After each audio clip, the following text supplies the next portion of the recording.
Here we Let's go. see. Oh, there you are. Now, are you using two cameras for this? I'm using Logi Capture so that I Okay, could yeah. have both at the same time. Me too. You know, Levy Rosman was shocked when I told him that I didn't need two cameras if I use Logi Capture. Do you ever have an issue though with Logi Capture like lagging out a little bit in your audio? Not that I'm aware of. Interesting. Okay, so not surprised that I have a technical issue that other people don't. So I don't want to, it looked like you're now doing some politics stuff. Well, I was watching the press conference as well. I mean, I've always really been interested in politics, but you know how it is. If you're not keeping up with everything, you're gonna miss a lot of information.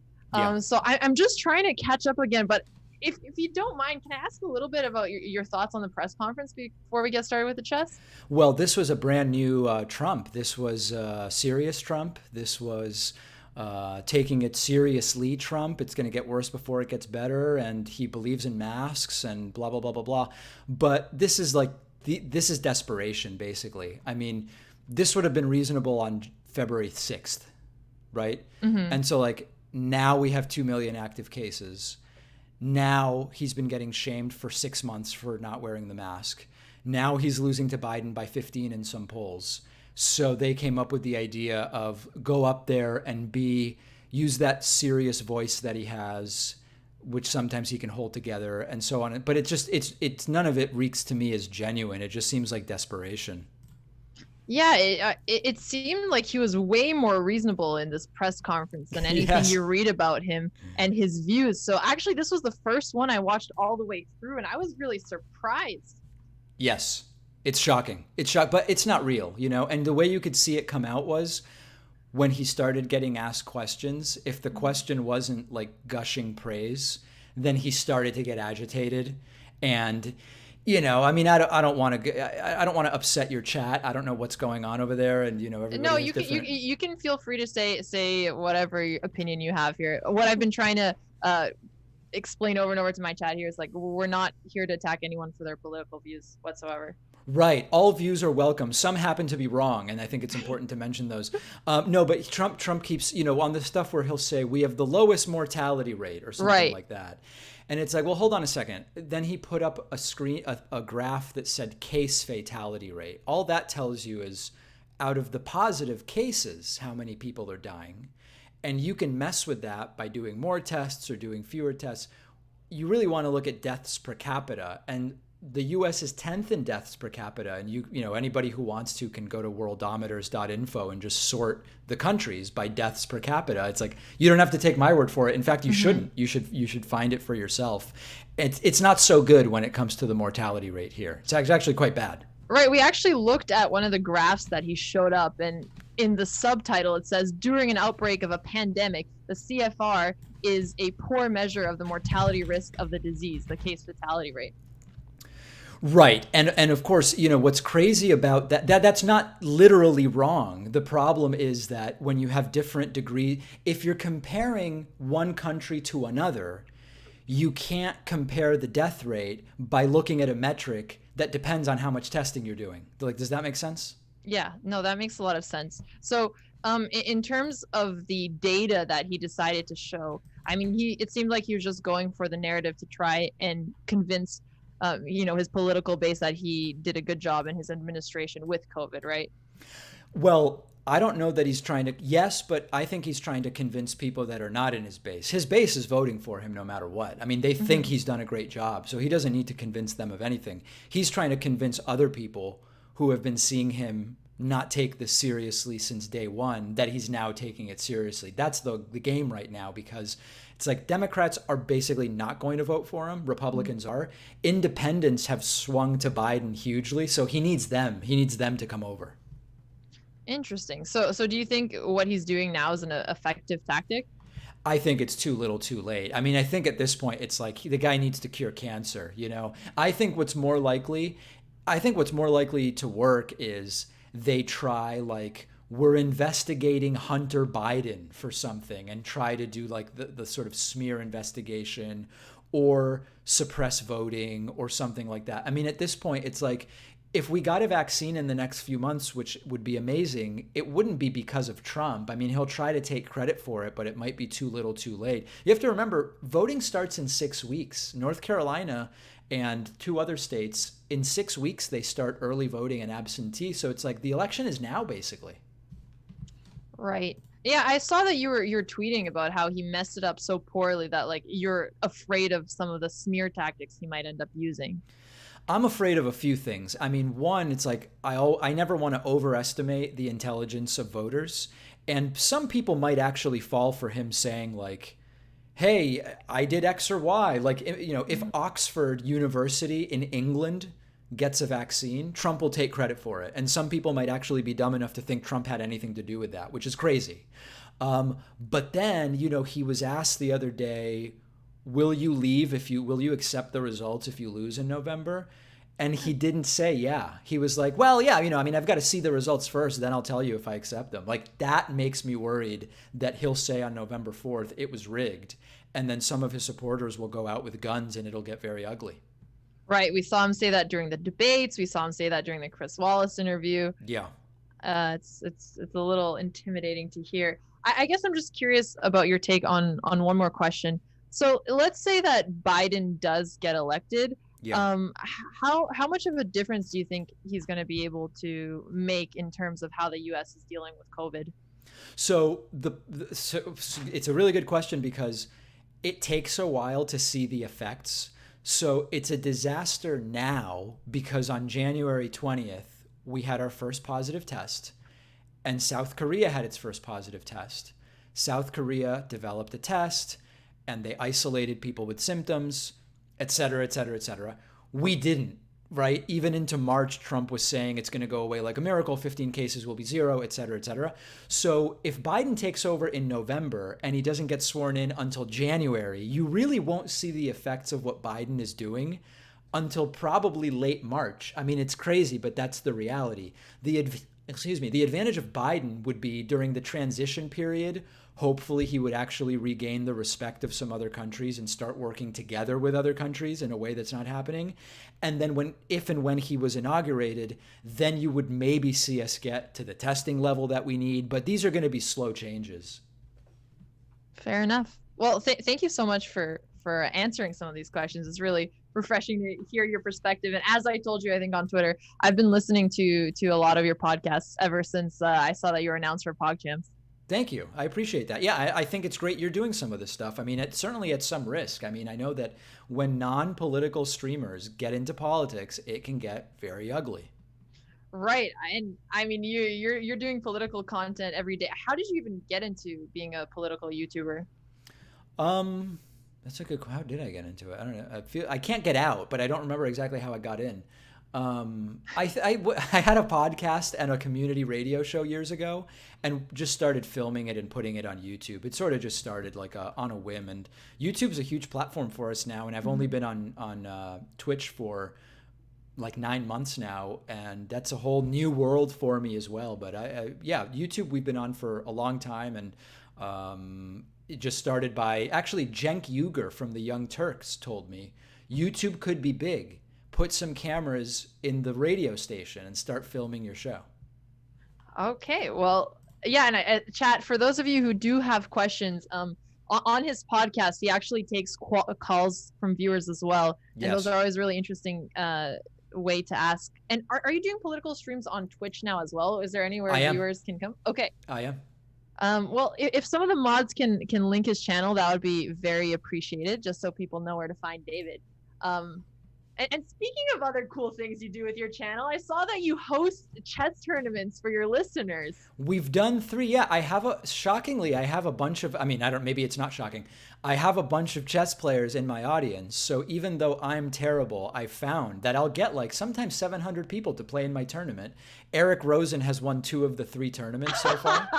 Eric comes in to win your tournaments. That's so funny. And then the 3rd one he just didn't play in. So it's not like he lost. He just didn't play that day. No, but people seem to like it. And it's been a good engagement thing. I find that so funny. I find that so funny. Because he's going to be such a huge favorite. I mean, who is the 2nd seed in those tournaments? I don't know. We've had a couple titled players play.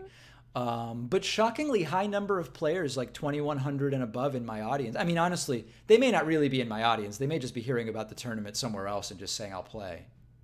Got it. Okay, no, that makes sense. Yeah.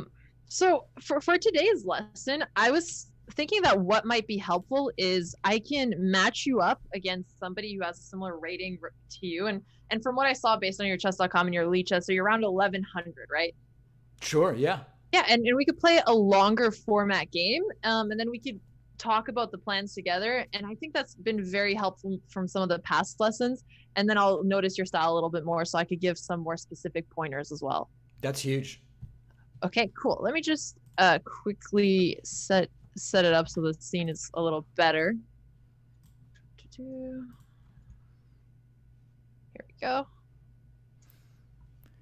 All right. Now, it is possible that I may not improve. Like, there may be something in my brain where, like, chess is just not something I can get any better at. Oh, well, you know what? I doubt that. I doubt that based on, the success of how you're able to do political commentary and how good you are at explaining things.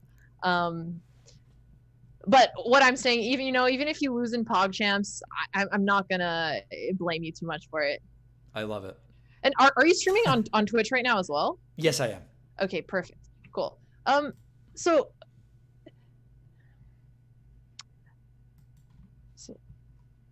sorry, let me turn off TTS. It distracted me. Just give me like 2 minutes and I will get it ready. Also, now, should I be telling you sort of like the approaches that I have so far as white and black, just to contextualize it all? Yeah, exactly. And we'll do that when you start playing the game as well. Okay, got it. But if you want to talk generally about like your style now and what you think your weaknesses are, it can definitely help. I guess the question is, weaknesses I don't think we have time for. Oh man, I'll see what mistakes we think are easiest to prepare for. Okay. And I feel like you're pretty busy. You probably don't have that much time to even, study chess and do stuff like that. No, I'm taking this. I just need someone to tell me where the focus should be. But I want to take this seriously, actually. Okay, perfect.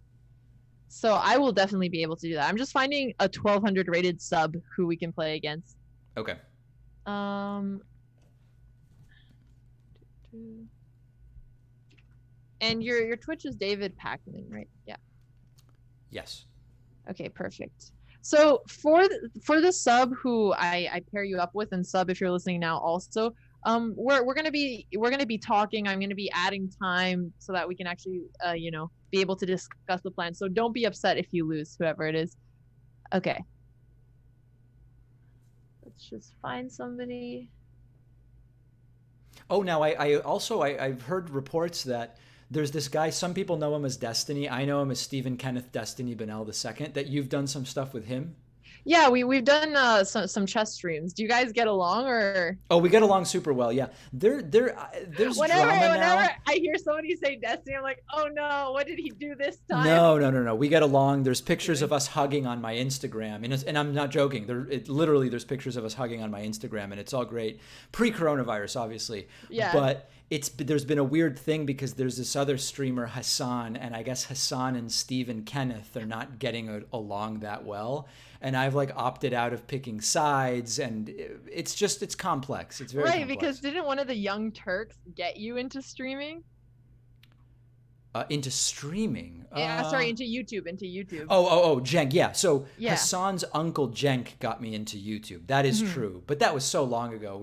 I think I think Hassan was in elementary school at the time or something like that. Got it. Okay, but there's some connection there. Okay, The sub I was about to pair you up with just left. So, Sepper, can you put your username in the chat?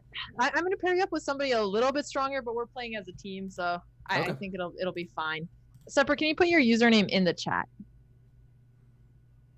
I want to put a sub who I trust won't, turn on their computer. Got it. Okay, cool. Yeah, so take your time with this, explain your thought process out loud, and I'll basically comment if I think there's something you're missing. Okay. When you say your thoughts out loud, it actually really helps me to see what you're missing. Okay. Okay. I'm about to pair you up. Are you on chess.com/live? Yeah, you are. Okay, perfect. Yes, I am. Yep. Here we go. All Yeah, right. people in your chat seem to know I once went to dinner with Stephen, Kenneth, and Hassan, and that's Oh no, how yeah. did that must have been a fun dinner. It was great. It was great. Actually, they used to be really good friends, so Right. actually that probably would be pleasant. Yeah. But unfortunately, Destiny isn't in PogChamps, but he's interested in chess, so like you guys should do a practice match because you're a similar rating. That's actually a good idea. Yeah, I think it'd be fun to watch. Okay, so I played e4, and then as white, I've been dabbling in the Vienna, so I'll play knight to c3. Sounds good. I think at 1000, you don't have whatever opening theory you have, unless like you're getting a really bad position from the start. If you're remembering the basics, like getting the center, developing your pieces, knights before bishop, Yep. castling, that's as much as you should need to know. Okay. And when you're playing somebody specifically, so you know you're gonna be playing against, say, Cutie Cinderella and PogChamps, then we could, prepare generally against what she plays. Right. Yeah, All right. that's a whole other thing, which is people can probably tell from my public coaching what are the openings I go for. So I should really have shadow training that is I not mean, public, if you're right? if you're gonna take it really seriously, that's what you should do. I've been Right. informed as a coach to not give specific lines to my students. Okay. So I'm not saying I did that last podcast, and I'm not saying I didn't. Wow. Okay. Well, I Uh, won't even ask. I don't want to know. So usually then I will play in this position, in this opening, bishop to c4. yep, very clean way to start off the opening here.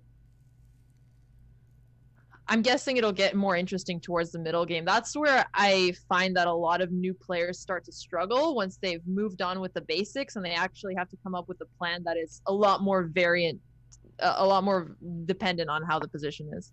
Right. Okay. Here, typically I would play d3. Mm-hmm. So far, so good. He's taking his time here. It seems like he's a little concerned.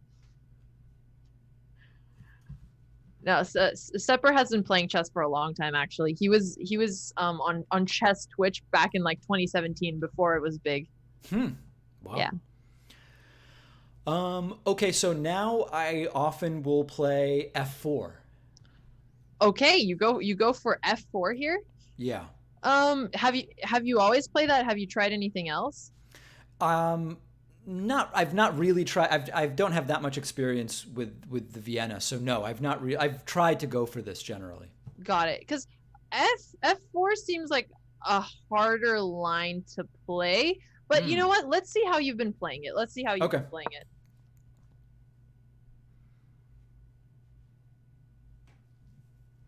I think knight f3 is more beginner friendly, mostly because whenever you're pushing pawns next to your king, it's gonna be a little bit more dangerous.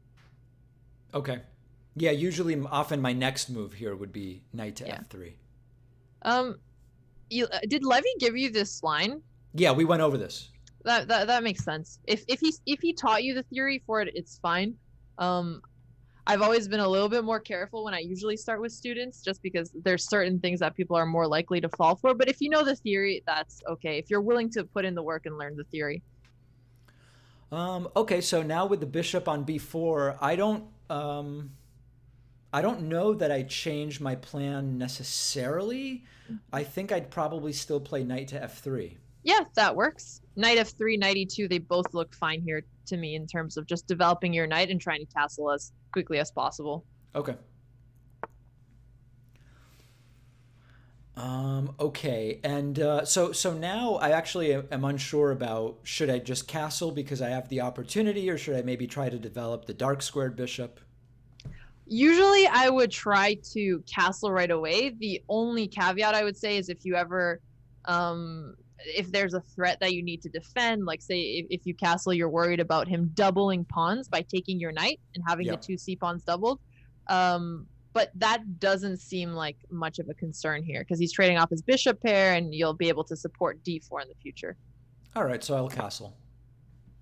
Yeah, looks good.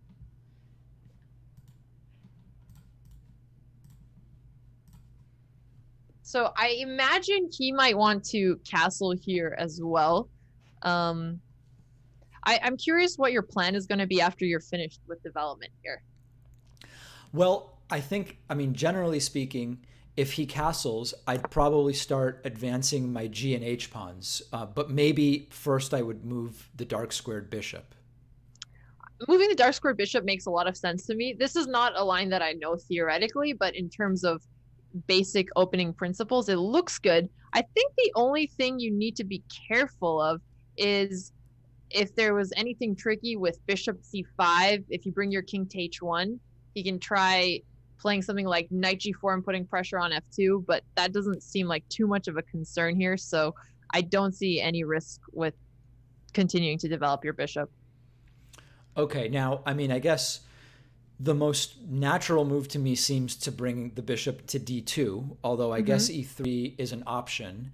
I guess I'd be thinking about whether the e file might open and whether maybe I'd ultimately want to put my rook on the e file, but I guess I just am not able to see that far ahead right now. If you played bishop e3, he's going to get knight g4 with tempo. So if you're going to play the Vienna, because your king is a little bit more open, and I guess even in other lines they could play knight g4, that's always a move you want to keep an eye out for, because you don't want to give up your bishop pair right away. Got it. So in that case, I'd lean towards d2. Yeah, I like d2 as well. And a move like h3, you already pushed your f pawn, so it's kind of weakening the king side a bit. Okay. So yeah, but bishop d2, I like. There is one technicality here. If he ever takes on f4, he's going to make you move your bishop twice. So it'll be as if you lost a tempo. Say if you would have left your bishop on c1 and he would have taken earlier, then you would have done it in one move. Right. But it's honestly not a big deal. And it now, happens in a lot of I'm already openings. thinking about playing f5 if given the opportunity. Yeah, I mean, at f5 and then just pushing the pawns towards the king. Yeah. And this is also part of Levy's opening course that he did with you? Now it's more sort of just, I think actually f4, f5 was more something that I was pushing for. And he had warned me about some specific situations where it would not be good. Right. Which I don't now remember. That's all right. I think you can also play f takes e5 in certain lines and play a more solid position. I think f5, if you would look at it with the computer, which honestly you shouldn't even be doing, it might not like as much because it's weakening if you don't have an immediate attack on your opponent. But I think for beginners, it might be hard for them to defend against. So, there's benefits and drawbacks to it. Now, there was some line where if I take on e5 and then black takes back on e5 and then I take on f7, there was some, oh no, that's a different, that's when the knight is on g4 where I can get a fork that can work, but that's a very You mean your knight situation. is on g5 looking towards f7? G5. No, I'm sorry. With black's knight, you know what? That's a completely different position that has nothing to do with this. Okay, no worries. So let's respond to the bishop e6 move. If it was his turn to move, what would he go for here? Maybe d5. D5. He could go for d5, but I think what he would try to go for is bishop takes c4, d takes c4, and he would ruin your pawn structure a little bit. Okay. So that's what you actually have to reply to. So certainly, I mean, I can take the bishop, then would be recaptured with the pawn. And then I don't know what that does for me necessarily. I like the way you're thinking through this because it doesn't necessarily give you a good position, but you have to deal with the threat because that's going to be more of an equal position for you if you take on e6. But if you let him take on c4, you have to take back with your d pawn, then it's going to be a better position for him. So this is more of a reactive move here. You can either take the bishop like you said or play bishop b3, because if you are going to get doubled pawns and you take with the a pawn, at least you're opening up your a file and it's usually worth it. That was going to be my thought, which is playing the bishop back to b3. Yeah, so that's a playing style thing. Both bishop b3 and bishop takes e6 are good options here. I'm going to play back. Okay, let's do that. And this is a very common plan you can try whenever your bishop is attacked. Just make sure that you think about what your pawn structure is going to look like after your opponent goes for the exchange. Got it. Yeah, the Vienna is interesting because it could be a very aggressive opening, but also if you play it with something like f takes e5, it could be very solid in one of those slow play styles. Right. And if I'm going too fast or something is confusing, please let me know and I'll Okay, yeah, tweak no, it. so far so good. All right.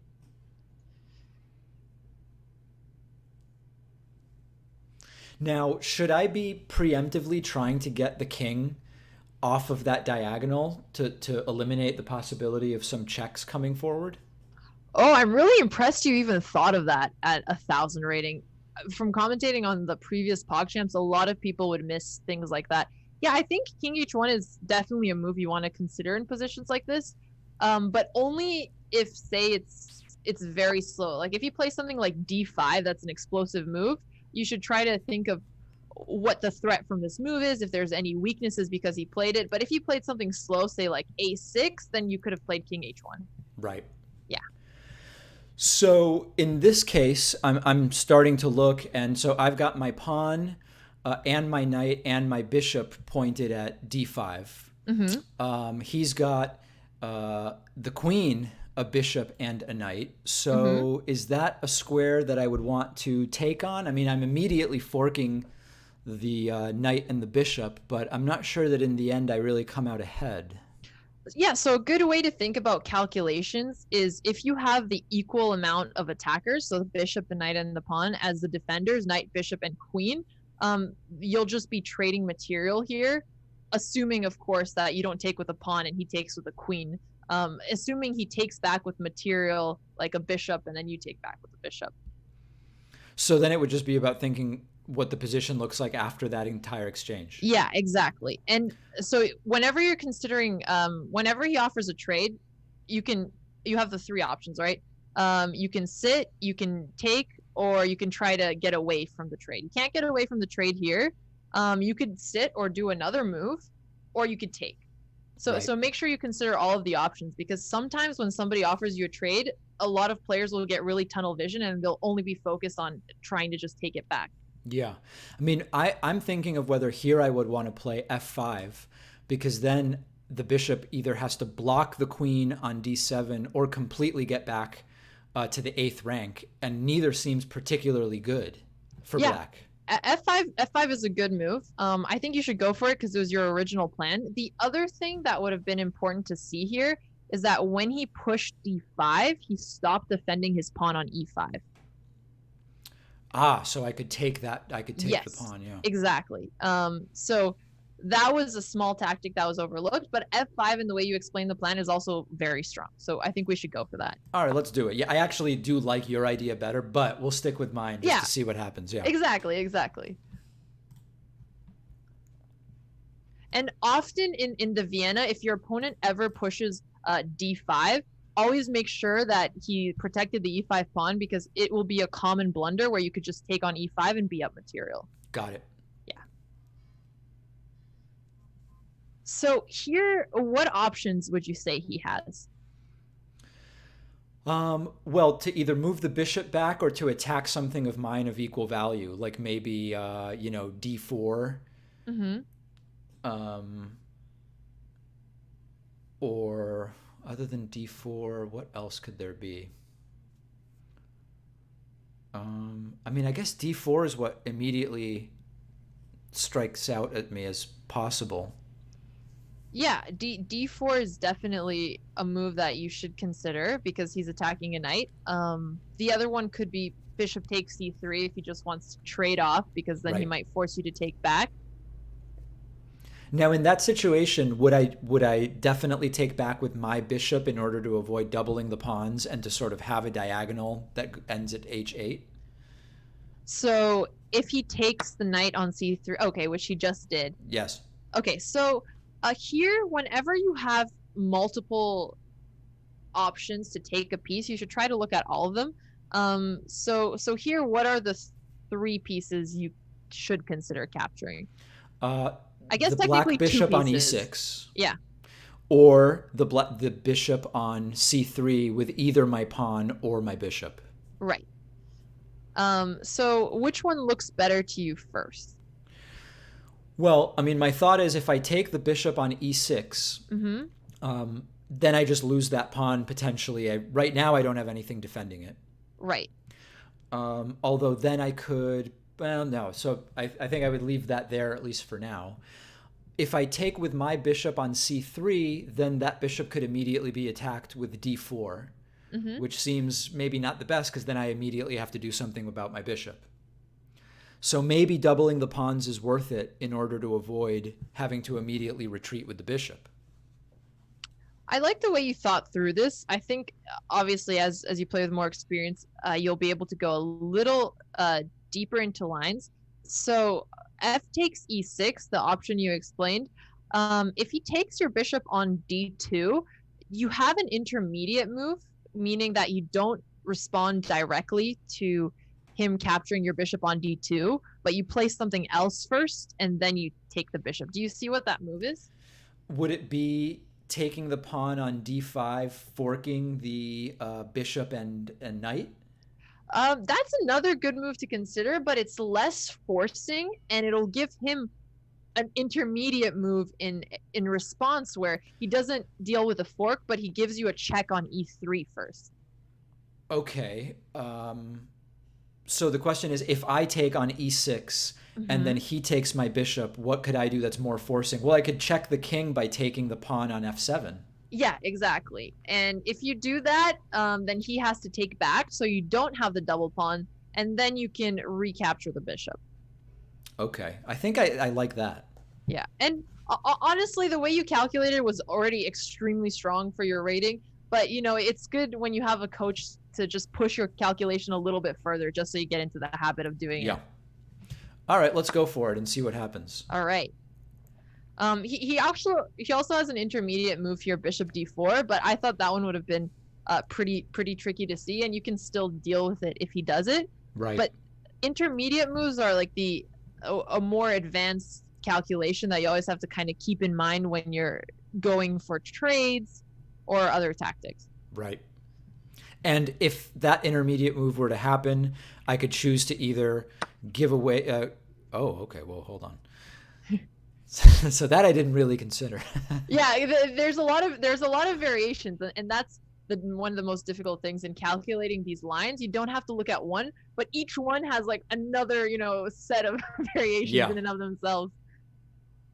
So now do I take the pawn on f7? Because, I mean, then I still have to deal with this issue of the rook on a1. Right. So why don't you go through your options here? So usually in calculation, you want to go breadth first, then depth. So like look at all of the options first, just to make sure you're not overlooking something that's really strong, and then go deeper into the one you think is the most promising. Usually checks or captures you go into first. Okay. So, I mean, checks would be taking the pawn on f7. Mm-hmm. What's another move you can go here? So breadth first. Rook to b1. Mm-hmm. And there's one more. Let's see. Taking the pawn on d5. Yes, perfect. So those are the three options. And now you can start whichever one you think is the best. Well, if I take the pawn on d5, well, let's start with the check. If I take, then the king could either move to h8 or h7, or take the pawn, or the rook could take the pawn. Absolutely. I don't know that I have anything. I mean, I guess if the king took, I could then check the king by taking the pawn on e5, but then I just lose that knight. Right. That doesn't make sense. Right. So after the king takes, what would be the threat that you have to respond to next? The possibility of losing my rook. Right. So where would you move? Probably b1. Yeah, perfect. So that looks like, I mean, if you get that deep into the line, you already got the main idea in it. My other question to you would be, what is the piece count at that point? Right. I mean, I think that because my pawn on e6 is undefended, I either am trading a pawn and then rescuing the rook, or rescuing the rook and then just losing a pawn. So it seems I'm better off putting the king in check by taking that pawn first. Yeah, you're correct. You are better taking the pawn and putting the king in check first. And the reason for that is if you would have played rook b1, the other line you suggested, he would have had bishop d4 check, which basically is a longer variation that he's going to keep your pawn. But you already found a line that is pretty good here, and I think that's a great way to start so that you don't like sink too much time. Okay. All right, so now I go rook b1. Yes, perfect. And I will say that there's a bit of a caveat because I know that the time control for PogChamps is pretty quick, right? You're not playing a classical game. If you're playing a classical game, you should definitely be sitting and seeing the end of these variations. Yep. But you definitely want to be careful to not sink too much of your time unless it's like one of those variations where you're going to win material at the end and then you can play faster. Right. So here it seems like my options are I either block this check with my bishop on e3, which just loses the bishop, doesn't make sense. Correct. I move the king to h1, or I take the bishop with my knight. Right. Which doesn't seem necessarily like a terrible idea in that maybe now my opponent has no bishops if I do that, and I have both bishops, which seems maybe good. But I don't know what my immediate follow-up would be. Maybe then I would take the pawn on d5, and I'm pushing the... Well, no, because then he could take with his knight, and then I take with my bishop, but then I lose the bishop to the queen. So I don't know that I really win anything that way. So, yeah. So I guess here you can decide if... Because both of the variations are going to have those checks. So do you want to take his bishop off of d4 and bring his knight to d4? Or do you prefer that his bishop stays on d4 and blocks the knight's square? Both are fine, so I think you should go for whichever variation. Yeah, I'm going to move the king. I like moving the king better here. Okay, let's go for that.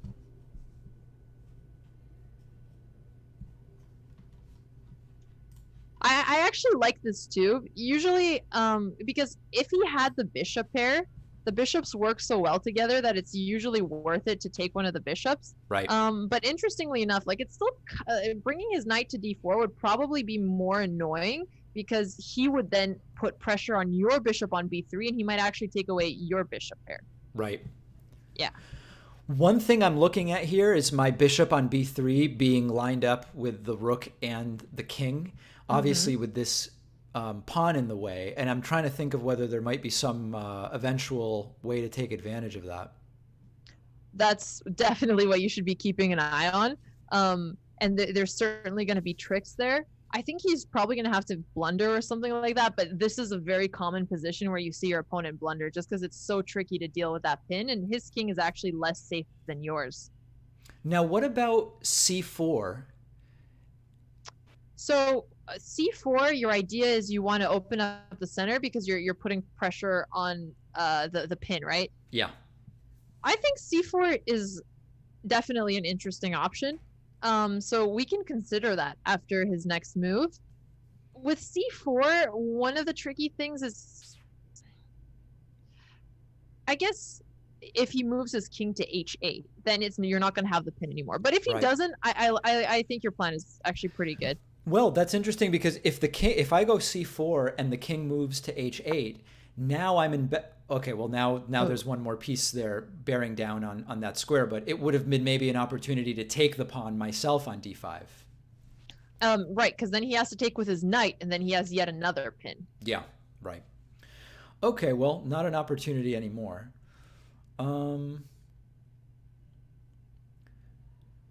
Okay, so now I'm actually unsure. Or is it an opportunity? Well, hold on, let's see. You have such a good position here. Actually, there's so many multiple plans that are good. So I guess the most forcing thing would be to check the king with the bishop by taking the pawn on d5, just hypothetically. Okay, and if you take on d5, how would he respond? Probably by taking with the knight back on d5. And then say you take with the pawn, what does he do? Take with the rook. And would you say that exchange of pieces was better for you or for him? Well, I guess I win a pawn and the knight, and then he wins a pawn and the bishop. Right. That sounds better for him. Yeah, it is better for him just because your bishop on b3 is still pretty powerful. And one way to think about bishops is related to king safety. So if you look at his king side, are his light squares weak or his dark squares weak? I don't know whether they're weak if you do or don't have pieces on them. Okay, so it's actually the light squares that are weak, because Okay. basically the dark pawns are going to have a hard time protecting the square on g6, for example, or the f7 square. Yep. If the black pawn on h6 was on h7, then g6 would be more protected. So it's usually the opposite color of where the kingside pawns are on. You usually want to keep that bishop if you can, as a Okay. general rule. Of course, it always is dependent on the position, but So let's see. If I were to take with my pawn on d5, and then takes back with the knight, and then I play c4. Oh, so but your then the knight. idea is to create a discovery attack after he moves the knight. Yeah, but then of course the knight can move because there would not be a discovered check. But then I could maybe push c5. Right. So after c5, you have a check, and let's say his king moves away. What did you gain from that check? Not that much, right? Yeah, I call those feel-good checks because it gives you some serotonin when you get a move like that. But often, I mean, not often actually. Like it just depends if you actually get something or not from the check. Right. Yeah. Well, I guess another possibility would be c3. Mm-hmm. In which case, I'm guessing the bishop would go to c5 or b6. Right. But then I don't know what happens.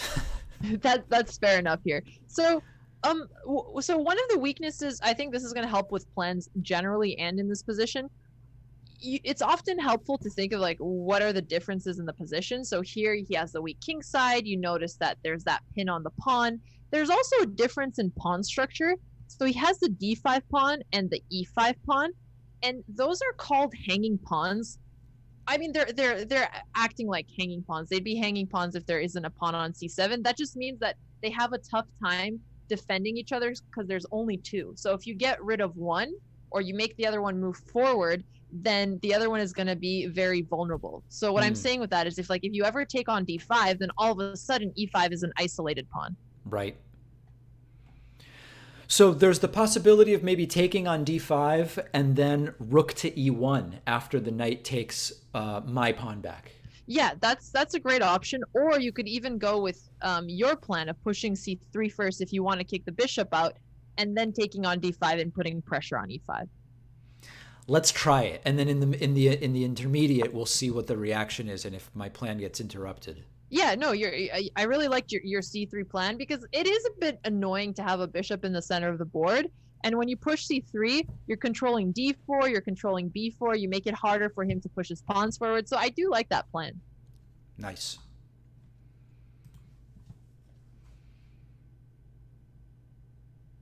A lot of action here. Yeah, I'm actually super impressed with the way you're thinking through this. I mean, Oh, it sounds like you just switched to a different mic. That was weird. oh, test. Hello? Sorry, let me try to fix that. I think what happened is I muted myself to thank someone for the sub, and I just was really loud. Oh, I And I need to fix my gain. I'm sorry about that.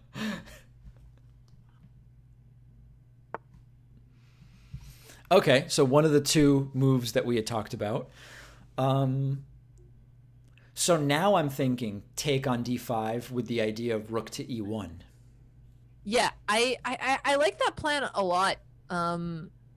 So if you take on e5, he's going to take with the knight.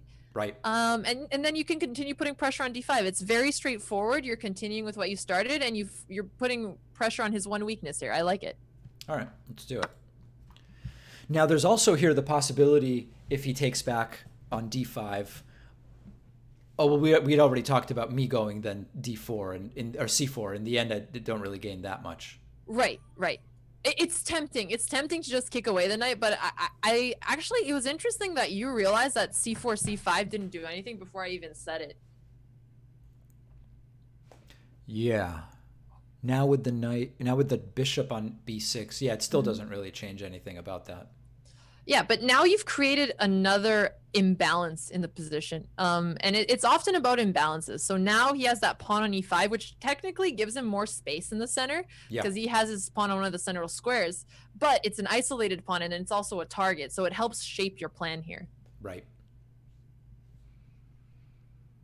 Um, so yeah, I mean, after knight takes c5, honestly, his position looks pretty unpleasant with the pawn on d5, the pin, the weak king side. I feel a Interesting. little bad for him. But oh, actually, wait, I think I missed a tactic here because after knight takes c5, c4 c5 does actually have a purpose now because you were going to discovery attack with and also win his bishop. So now because the bishop's on b6 instead of d4, that plan would have actually worked, which is why I guess he didn't take the d5 pawn. Right. Yeah. So, I mean, now I might think about taking the e5 pawn myself with the knight. Yep, he moved away his defender, and that's a free pawn that you can take. Are there any drawbacks if you do that? I'm potentially trading away my bishop on the next move.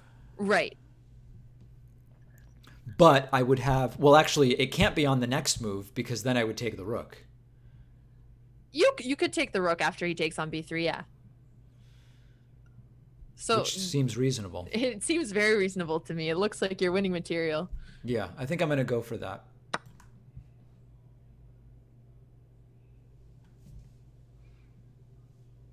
And it's interesting because so that variation wins, but now with his bishop on c6, after knight takes b3, queen takes b3, you could even consider c4 because it's a longer line. I think it's probably not actually helpful that I'm going into it, but it's a cute line if you want to look at that. So the reason potentially, if I have to take back on b3, the reason I want to do it with the queen is it immediately lines it up with the king, right? Yes, exactly. Okay. And if he takes on d5 after you take back with the queen, which might look like a pawn, then there's like some fun tactics. But I like your idea of just taking material, and then you could just simplify it and try to get into a better endgame. Now, at some point, I still, at least right now, have the possibility of this discovered check by playing d6, which right now wouldn't be useful to me, but maybe at some point in the future it would be. Right. Yeah, d6 could be useful. Say if he ever puts a piece on e7, then he would be in trouble, or even the threat of pushing e6 would stop him from being able to do some active moves. Right. Yeah. So far so good. All right.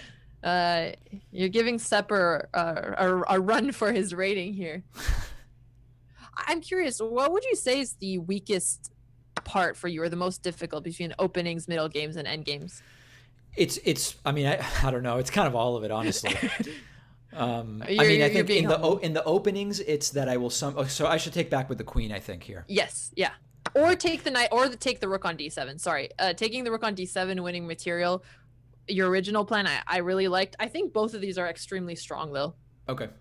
Yeah, I mean, in the opening, it's that I will often, because of one move that I don't recognize, I'll make just a big mistake that puts me at an immediate disadvantage and I can never recover.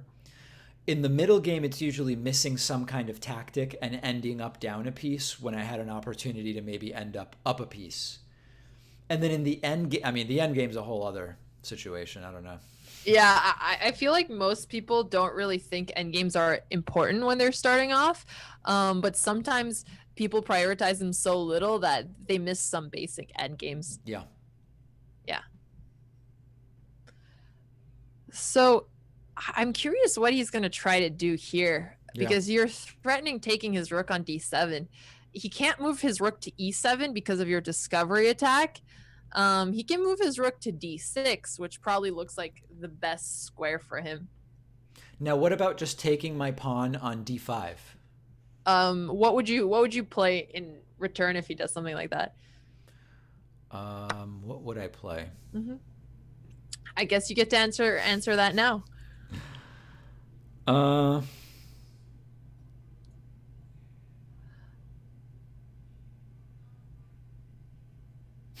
not actually sure here what I would play. I mean, if I play c4, then I just lose the knight. Right, because he can't take it now because he's pinned, but it's not going to work if you play c4 because you're intercepting your queen.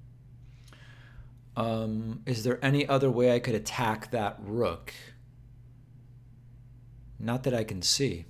Yeah, I agree. So you can put pressure on the rook, but do you have any other plans here? No, none. So you can you can try to prepare attacking the rook. So if you want to play a move like c4, then you could take care of the future threat on your knight once he's no longer pinned. So like maybe bishop to f4. Bishop to f4 is definitely one option, but usually when you're moving a piece for the second time, since you're in the middle game now, try to think of which piece you can improve their positioning. So try Maybe to rook to f5. rook to f5. I guess if you're trying to double your rook on f1, one issue with rook to f5 is you're actually also pinning your knight, because then your knight won't be able to move because then your rook is under attack. So honestly, I don't know if that's wrong or not. Maybe there's a tactic, but in general, try to be careful with things like that because it's really easy to miss tactics. Like you could just start trying to put more pressure on your knight in the future. So maybe just d4 then. D4, yeah, D4 definitely works. You're grabbing more space in the center. You're also blocking up his bishop. I like that. Okay. And the other move that would have worked is rook b to e1. So if you can move your rook from a semi-open file that isn't putting pressure on anywhere to an open file, that would have also been an improvement. But e4 also improves the position of the pawn. So those are two options that I like best. Okay. Yeah.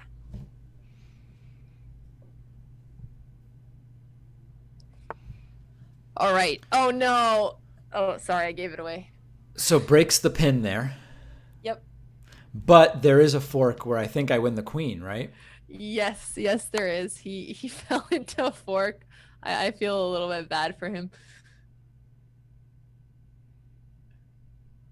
Wow, you kind of killed him in this game. I mean, it doesn't help that he blundered at the end, but you played super well. Well, I mean, I'm playing the moves you're telling me. I mean, I feel like we're coming up with them as a team here. Okay. All right, so I take the queen. Yeah, I don't think you need any help here. Okay, so now, so I actually do have trouble sometimes converting these into wins. I have to figure out what it is I need to do. So maybe now I put my rook on e1. Yeah, I think what we should do here is I'll let you play the moves and I'll tell you after if there's anything you missed. All right, that's the move I would naturally play. I'm going to give him a bit more time so he gets a chance to try to beat you here. I actually think sometimes when you're up material, it's even trickier because you might get relaxed a little bit and it just takes one blunder for your opponent to get chances again. Right. But then again, you do have a queen for a knight here. But in PogChamps, I've seen people come back from one queen, at some point even with two queens down. Wow. I've seen some stuff in my life as a PogChamps commentator. So now I almost would want... Well, no, actually, no, that's a bad idea because then I could lose my bishop in the end. I was going to say rook e2, rook on e to e5, and then take back with the pawn, and it's a trade, but then I lose the bishop, so I don't want to do that. C4 doesn't seem to work because then I could just lose the pawn. So when you're up material, are there any general strategies you're familiar with that are like helpful? I mean, obviously general strategies are helpful. I phrased that wrong. Are there any strategies you know of when you're up material? Well, to start trading and simplifying. Yeah, exactly. Sorry, I was trying to ask that without hinting it too hard, but I definitely butchered it. So that's one thing you could try it for if you think the position is really tactical. I think I need to get my bishop somewhere else first. Okay. So I might play bishop to... maybe to c1. All right, repositioning the bishop. So you're saying it wasn't doing much on d2? That's my sense, and it potentially blocking me from lining up with the rooks, my opponent's rooks, if I wanted to add a second defender. Okay. I'm curious where you're going to put the bishop from here, or the rooks. So now I'd be thinking about rook to d1 Okay. and then playing c4. So if you push c4 and he takes d4. Oh, right. Then I end up just trading and being Right. down a pawn. Yeah, because as soon as your pawn moves, then you're only gonna have one defender on it. Yeah. Maybe a better idea was bishop to f4 and then rook to e7. I like that idea a lot better. Yeah. All right. Well, I'll try it now and see where it gets me. Sorry, my chat is saying I was supposed to not comment. You're right. I'm sorry. I'm gonna wait until you make the move.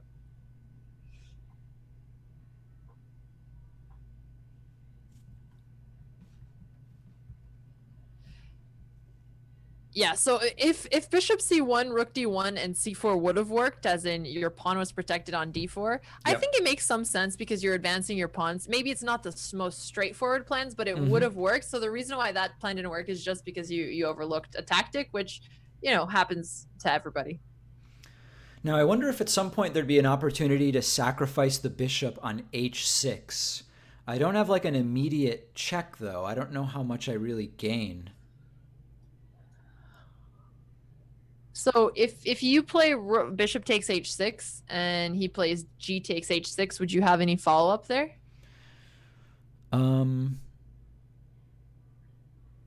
Well, I guess I could play rook to e8 check, and then if I lose that rook, then I take the rook on d5, and I'm sort of simplifying the situation.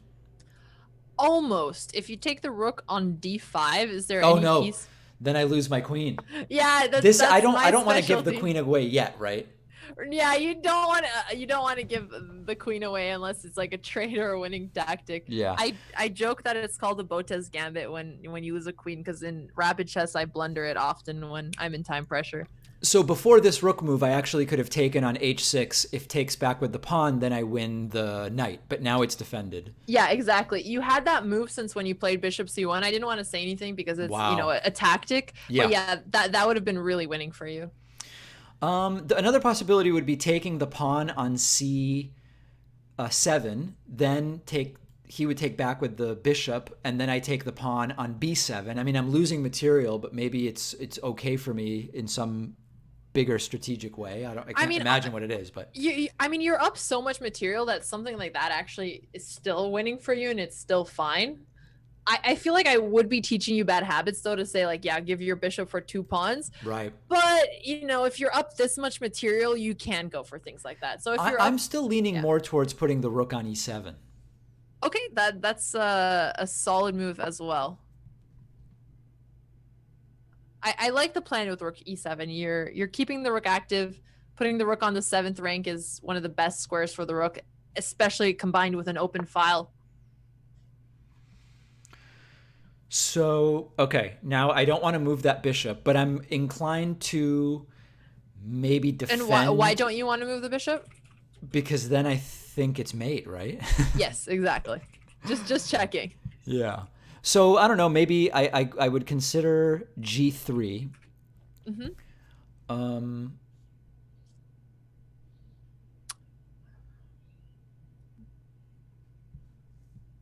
I don't know that I have too many other ideas, quite frankly. I mean, I could look at queen b1. I could look at queen d1. I'll let you make the move, and then I'll give you my comment after. I think I'm going to defend the bishop in a more obvious way with g3. So I like that you're defending the bishop. I'm curious if you calculated this move. Did you consider g5 for black here? G5. Yeah. I did not. I don't want to say what the solution is in case he wouldn't have seen it, but the one tricky thing is if your piece is pinned, so you can't move it or you're going to lose the rook on f1, sometimes just defending the bishop isn't enough. Maybe defending the piece that is pinned is actually often a better strategy. Right. G5 I don't think would have worked because he had something like rook f7, but it's important to try to see those. Yeah. Okay. So let's see. Now there's a second attacker on the bishop, but I think for now, it's not really okay, actually. I need to do something about that, I think. So hold on. Yeah, take your time. If he were to take my bishop with the knight, and then I would take back with my pawn, and then could take back with the rook, and if I took the rook, then I'm just losing a rook. But I could play rook to e8 check. The king would have to come to h7, and then queen to c2 would maybe force g6. And then what? Is that the end? I don't know. You're calculating pretty far What here. other pieces do I have at that point? If then pawn to g6, I can't take the pawn. Oh boy, I don't know if that actually works. I think I might have to abandon that entire line.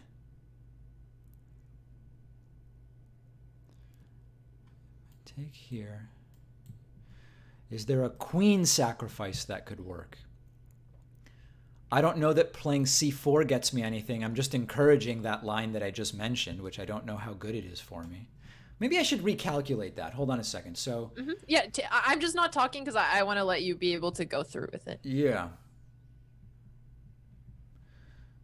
So if I play something...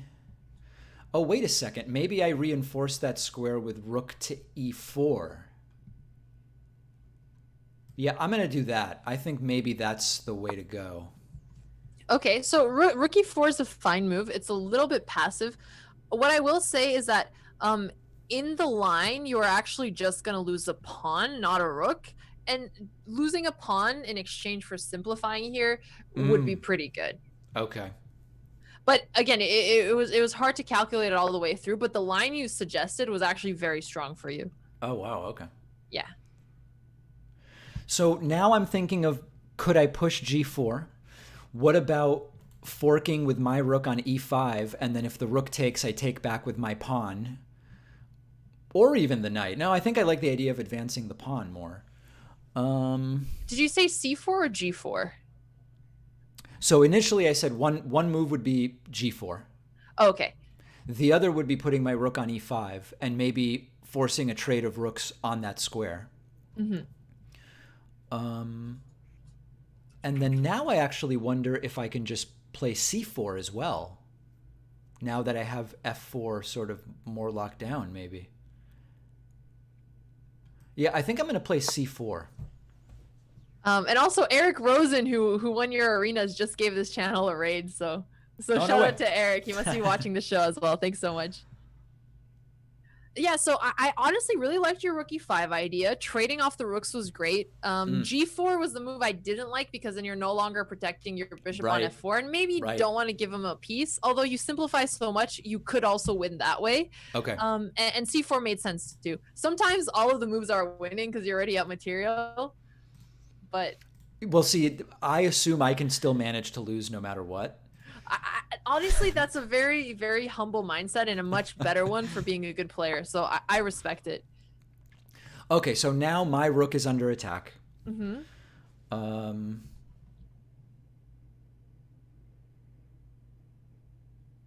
I think now I might go and try to trade the rooks on e5.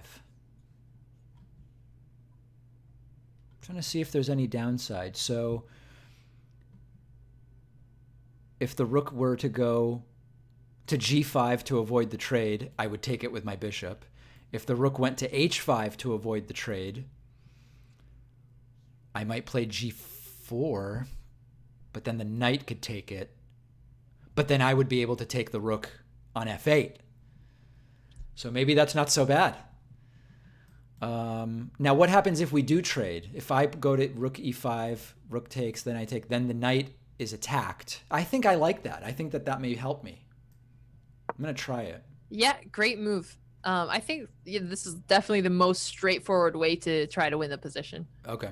Because his rook has nowhere to go. He has to trade. Right, because if the rook went to h5 and then I played g4, I guess then the rook could come to h4. Oh, Um, wow. he's trying to be creative here. Okay, so if I take the rook and then the rook takes back, Mm-hmm.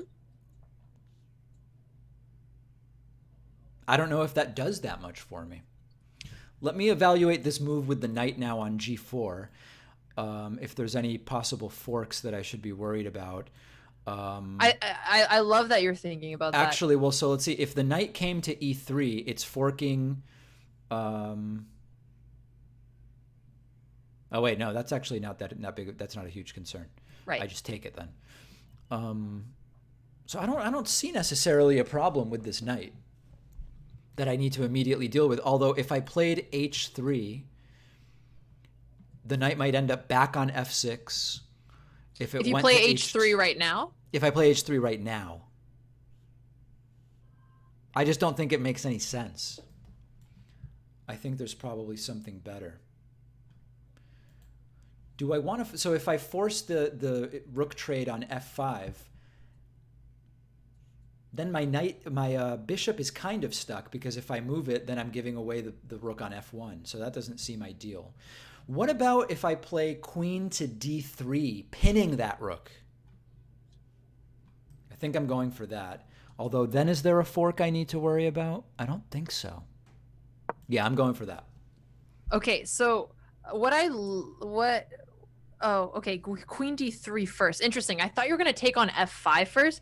One of the things you missed here is knight takes e5. So basically the main threat behind it. What am I doing? No, but I understand why you missed that, and it's actually not like it's easier to miss that than you think, because once you start getting in deep into variations, you forget the original motivation behind his move. Right. Which it's always good to try to cycle back and just be like, wait, what did his move threaten again? So now okay, I can take the knight with the pawn. I can take the knight with my bishop, but then I don't know that I want to do that.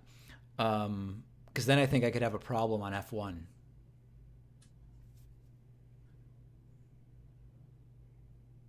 I could play g4 and the rook actually can't move, but then my queen is under attack. So obviously that would be a major problem.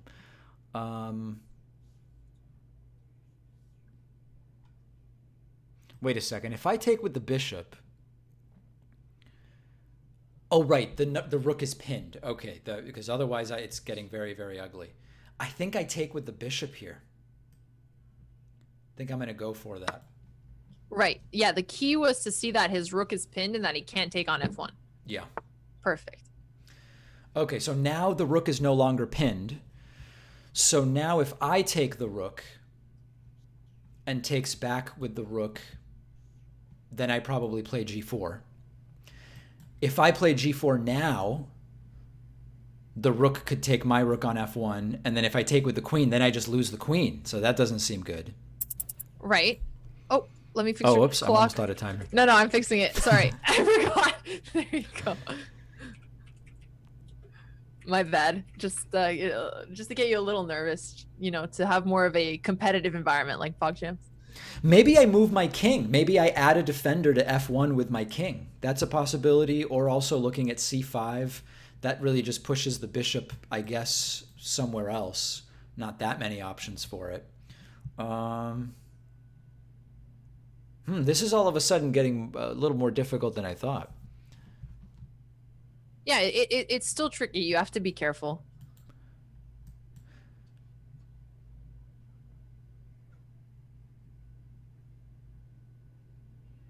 Do I want to take the rook? Because if I take the rook and the rook comes back, then it's just a trade. Then I could play g4.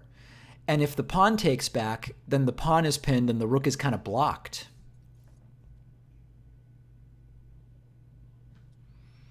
I think I'm taking with the rook. Yeah, I think this was the best move. And I think it's also simpler to just remember you want to keep trading pieces here. But the move with king g2 would have actually been really bad, because after he would have taken on f1, queen takes, rook takes, king takes, he would have given up 2 rooks for a queen and a rook.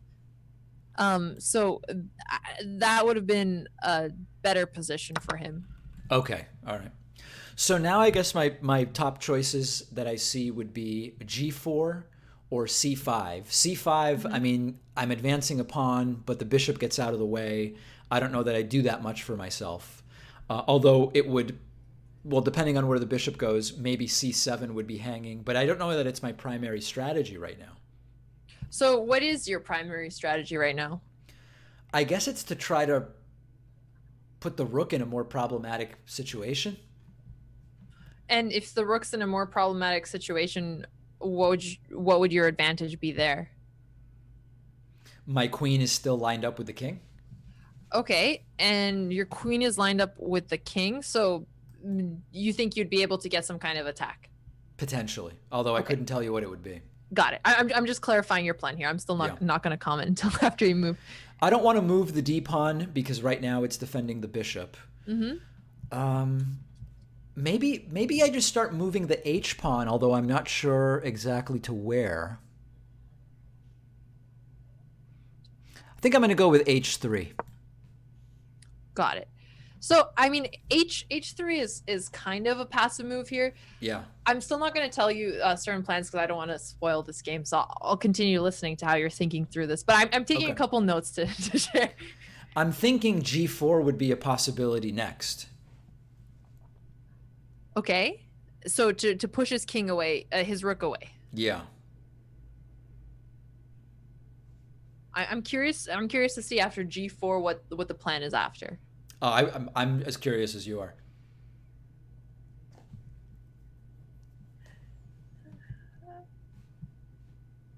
I think maybe if the rook went away, then I would play c5 and keep advancing that way. So why do you have to kick the rook out to play c5? I'm not saying g4 is a wrong move at all. I'm just curious why. I guess I don't. First. I guess I don't.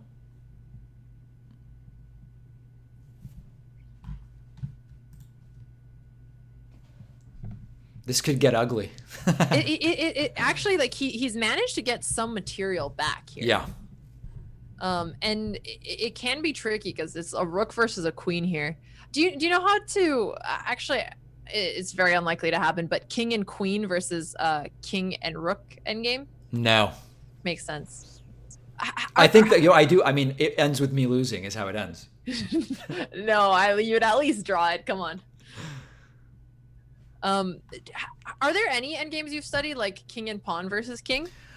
Rook and king versus king. Rook and king versus king. Got it. Yeah. Okay.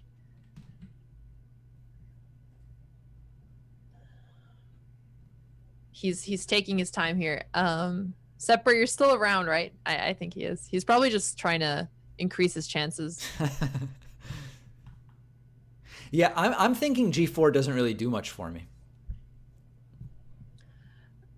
I agree. I think I like your idea of attacking his king, but I just don't see the continuation after g4. Right. And so you have the two plans here. You're up material. You're either going to go for an attack, or you're going to win more material, or you're going to simplify. Right. So, okay, I'm still thinking of c5. And h4, I mean, just to continue advancing. Now that the bishop is not under attack, d5 would be a possibility, although I don't know that it really makes that much sense. I guess I might play c5. Okay, so if I play c5 and the bishop goes back to a7, well, I still can't take the pawn on c7 because it's defended by the rook. So that was originally a reason to even play c5, and I don't know that it does that much for me right now.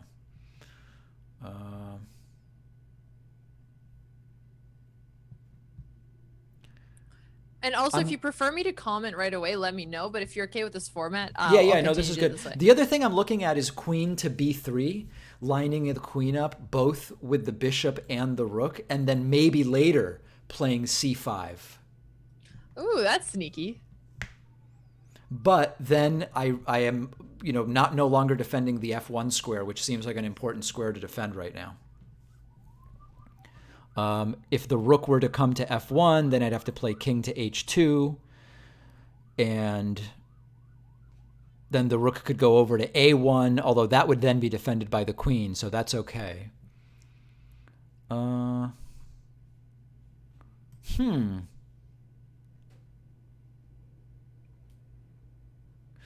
actually going to play queen to e4.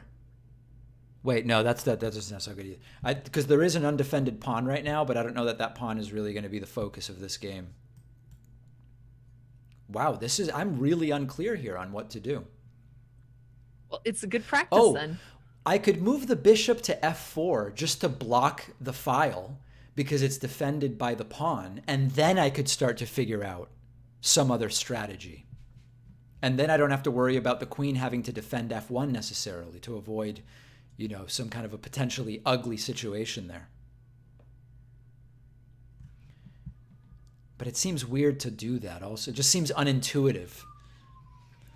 I think I'm just going to play c5 and see how black reacts. I like this. I thought when you were talking about even queen b3, you were overvaluing the check a little bit, because if he would have ever checked rook f1 without the queen defending it, you can play a move like king g2, right, and then he had one check. That's it. It's actually not a big deal. Okay. But overvaluing checks is a real thing that happens often, or overvaluing attacks just because you're so used to being careful with king safety. Right. C5 is also a really good move because you're making the position of his piece a lot worse. So even if you don't win material, that's great. And one more note, you were talking about d5, and you didn't mention, if you play a move like d5, it really activates his bishop. So that would have been something to really be careful not to do. So here I'm thinking of queen to b3. I'm immediately attacking the rook, which I'm guessing he has to do something about. If he gives me the one check on f1, then it's king to g2. Mm-hmm. But then, well, no, attacking my queen on b1 makes no sense. And then I'm also attacking the pawn on b6. And if I take it, because he has to move the rook, I'm now attacking the pawn on c7 and the bishop on b7. So I'm really leaning towards queen to b3. Just trying to think if there's anything else I might want to look at. Not seeing anything in the immediate. I think I'm going to go for that. Yeah, this looks very good. You basically calculated the entire variation through, so you're using your material advantage to gain even more advantage here. So it's a plan that you could always use as long as you see the tactics, which I was surprised that you also saw rook f1, which was his best continuation. I guess you saw it before too, but it was a good one to see. So then if the rook goes anywhere but the 7th rank,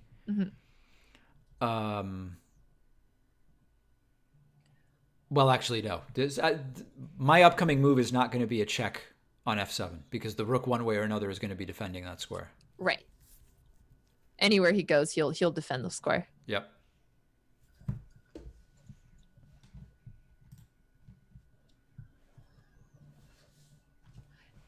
Also, when you play chess, usually, what time control are you most familiar with? Well, so I was talking about this with Levy the other day. I mean, now that I'm, trying to prepare for PogChamps, I'm doing longer games so that I have more time to think. In my casual life, when I just squeeze in a couple games here or there, I've typically been playing pretty short games. Makes sense. Yeah, I think longer games and thinking about them is going to help you improve more, just as long as you also get practice in the time format that's going to be there during PogChamps. Right. That makes sense. Which, yeah, I'm sure there's a lot of people you could do practice games with. So, I mean, now there's two, I guess what we would call free pawns. I could take the pawn on c7, or I could take the pawn on b7. If I take the one on b7, the one on c7 is pinned, but the bishop could move to b8, and I can't take it because it's defended by the rook. I also wouldn't be able to take the pawn on c7 with the queen, but I could at that point take the pawn on c7 with my bishop, potentially. And then if bishop takes back, I take with the queen and have check. If not, then I move the bishop out of the way and have a discovered check with the queen on b7. Now let's see, if I did that, if bishop here, My bishop goes here.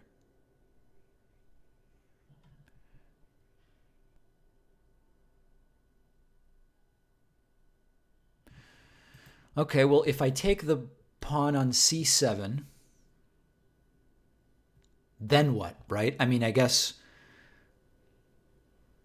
then the bishop could be attacked by the rook and I'd have to figure out how to defend it. So I'm really leaning towards taking the pawn on b7.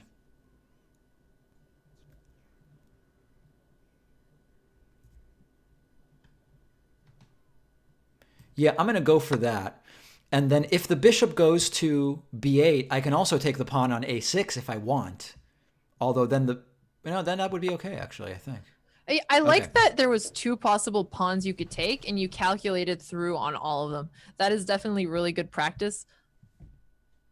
And yeah, queen takes b7 was the best move.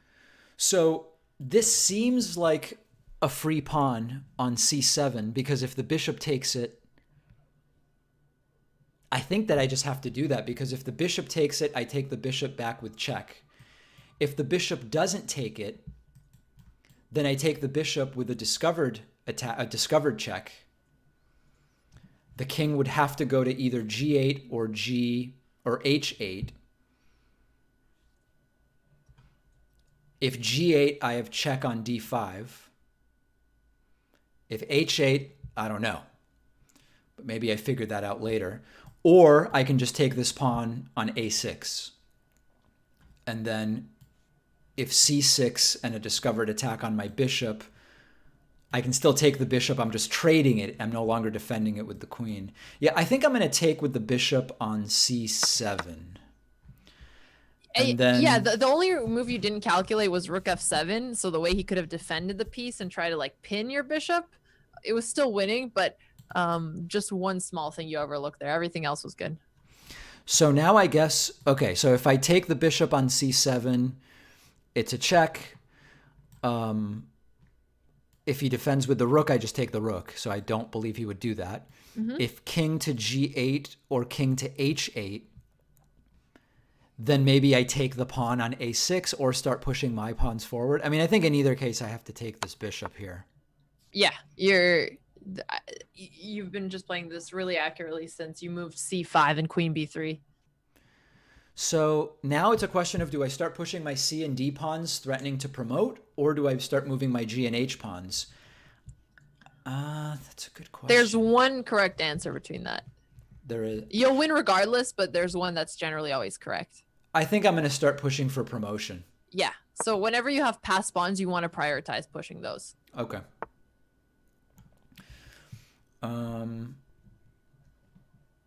So now, I mean, do I just check the king again? I don't know if I gain much with that. My instinct is to check the king on d8. And then if the rook comes back... Is there any way to pin the rook? Not from this position. I don't know how much it matters. I don't know if I need to overthink this here, but maybe... I feel like you would win this game also if it was rapid, but I generally, like, if you're taking your time and you're playing it very well, I think it's the best practice, honestly, if you have the time to do it. I think I'll play queen to d6. I mean, what I need to avoid is, like, just the queen getting perpetually attacked by the rook. Right, and now he doesn't have any way to attack your queen because f6 you can take, and same with rook d7. Right. So what's your plan now that your queen is not under attack? I think c6. Yes.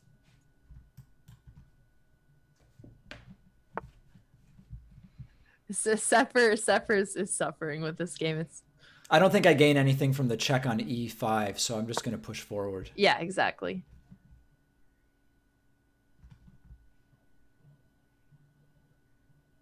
And you still think I shouldn't give the queen away? Do you know the square rule with promoting? No. Okay, well, I'll show it to you quickly after. Basically, if the king cannot catch your pawns that are promoting, so like say that you're in this position, you don't have a queen or a rook, his king can't catch c7 or c8, so that would be fine, honestly. No. And also the king wouldn't. I guess if the king is close, it can't actually stop 2 pawns, even though the So position is still now lost. I do my G2. I mean, there's really no other move. Yep. You could have played king h2, but he would have an extra check. So always trying to snake over with the king. Now I think I can win the rook here, right? Oh well, no, because then he can block with the rook if I do a check. Actually, on E7. this is a good practice for the square rules. So if you take his rook here, can he catch your pawn on c6 from promoting? No. Yeah. So in a position like this, you could just go for the sack. Now should I? Or should I just pin the rook by putting? Well, no, then he'll just chase me around. Both moves. I mean, one of them is technically faster, but both are totally winning. So, all right, I'm gonna pin the rook here. Oh wait, oh yeah, no, that's good. Yeah, pinning the rook is actually faster because you're gonna checkmate him sooner than if you would with just the queen and the king. So now the rook is unpinned, but nothing's under attack. So I think I play c7. Yeah, so far so good. And now we'll see you finish off the checkmate in the next couple of moves. Don't be so sure. I have high hopes there.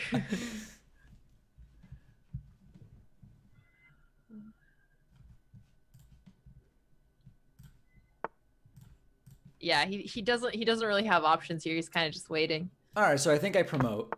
Right. And then now, what is the right? I think queen to c7. This works. And then take the rook. Mm-hmm. And then I think this is mate. Yeah, it's there mate. you go. I didn't blow it. You did it. Congratulations. Wow. A hard fought win. I mean, he made it harder. He made it harder even after that mistake. No, I was really impressed here. Honestly, I think the number one thing I noticed that went wrong was sorry, you deserve a ton of praise for this game. I'm just giving you the tips. Oh, things went wrong, all right. No, believe me, things went wrong. Oh man, I feel like one of those bad teachers. Like you just no, by no means. And your coach is like, okay, but hold no, up. not at all. So when you were calculating certain variations, yeah, you would miss the last move because you needed to go one move deeper. It's hard to give that advice because in PogChamps, the time control is still pretty quick. So if you go too deep in every variation, you might end up getting into time pressure. Right. But yeah, you'll have to balance the time pressure with just trying to go a little bit deep. Like one move deeper into most of your variations would have fixed a lot of what I saw were the miscalculations. Interesting. The second thing I noticed when there were a lot of trades, and there was like a lot of piece capturing, you would sometimes also make a mistake there. So for example, like the 2 rooks versus a rook and a queen. Right. Technically you're trading the same amount of piece, but it's like the piece value thing that takes some paying attention to. So I think my advice to work on those things were whenever like you have a few trades, that's a moment when you should take time. And then in the other positions, you're actually playing very well. And I think you could speed up there in terms of how your time management will work for PogChamps. Okay. That's good to know. Yeah, I do find that sometimes there's a situation that I think is just an even trade and I end up down a piece. Right. And like, again, that's super common because you can like just look at the pieces attacking and the pieces defending. But try to look at the move order for those trades and like see which pieces are going to end up capturing first, because that's a really common way people make mistakes. Now, are other PogChamps players watching this stream now and observing and trying to steal techniques from me? Is that happening right now? We might have Austin's show in the chat right now. Yeah. You should see his DMs to me on Twitter. I could get him kicked out of PogChamps if you ever saw the things he sends me on Twitter. I may do it if it comes down to it. No, I'm kidding. If it comes off to you two in the final, Austin, you blunder your queen, or I'm leaking the DMs. I'm kidding, of course. No, Austin. I don't know how much Austin says about his political leanings, but he actually is a astute observer of the political world. Many people may not. A lot of people, to quote our president, a lot of people don't know that. He said "true" in the chat. Yes, I love it. So he's supportive. Wow. Well, okay. I mean, I think we covered some important ground here. Yeah, I thought so too. I hope it was helpful with the Yes. thinking out loud. It also, if you have time to work on some puzzles, that would be really helpful. So even Puzzle Rush on chess.com, if you do it without a timer, I would recommend doing that first instead of the timer. And because if you actually take time to understand the patterns, you'll be more likely to actually like memorize them versus if you're trying to go too quickly, they won't sink in as much. Right. So I would take your time, and like with puzzles, it's usually better to go for consistency. So for example, like instead of like, say you have 2 hours a week to do puzzle, instead of a 2-hour chunk, if you split it up into 4 days with 30 minutes, that's usually more helpful. Okay. That's good to know. I just wanted to show you one more thing. It's going to take 5 minutes. Yeah. Because I don't want to take, too much of your time here, but it's the square rule, which I think I brought up. So I'm going to do an analysis board, and I'm just going to invite you to it. Let me know if you get it. Will it like pop up at the bottom? Yeah, you should see an invitation. Oh, okay. Okay. I think you're already there. Do you I see it. Yeah, I do. Do you see me moving pieces? I do. Okay, perfect. And the board is clear now. You see it? Yep. Okay, cool. So let's start like this. Okay. I'm gonna give you a puzzle here. Let me just set position. Okay. If it's Black's turn to move here, can you catch the pawn before it gets to promoting? Let's see. Yes. Yeah, perfect.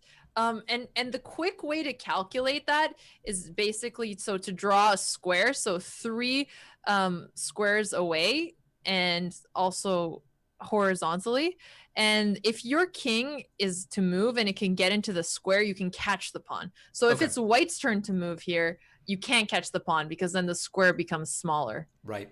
And the reason why this is important is like, say you're in time pressure and like, and it's a more complicated looking one. Like the pawn is on, say, A4 and your king is here.